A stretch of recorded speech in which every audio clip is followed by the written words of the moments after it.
Hey there, thanks for watching. All right, the side glide. Very useful and effective tool, but I want to show you a way to do it just a little bit differently, okay?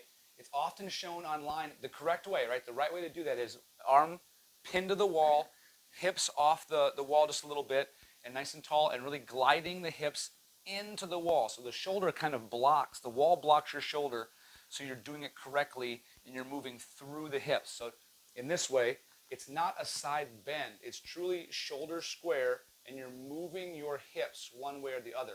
We use this often, not often, but we definitely use it at times to deal with a herniated or a bulged disc injury, especially when someone has a unilateral pain down a leg, some referred or radicular symptom down the leg. Most people will resolve and respond in this what's called sagittal plane, forward and backwards, right? Which is why sitting, bending, rising from sitting, worse. Standing, walking, being on the move, better.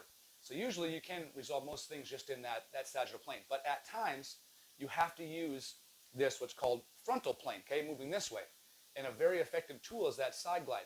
However, I found a different way that I use clinically or in practice with people to have the hands on the wall, right? So hands on the wall this way, and then gliding that way, making sure that, of course, the shoulder stays square, but the hands staying on the wall. You can work into that side glide. So from the other way, I'll have my hands on the wall, right?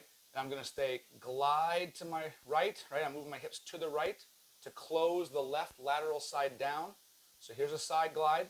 If I have left-sided pain, but in that position then, I can easily combine side glide, right? 4 or 5 of those with extension.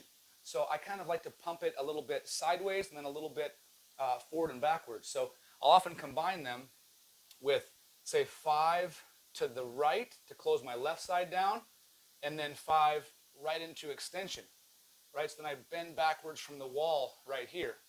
Or you could combine them together, side glide with extension to really close down that posterior lateral space. So hopefully this gives you a little bit of a different take on it, a little bit different technique. Give it a try. Let me know what you think. Thank you very much.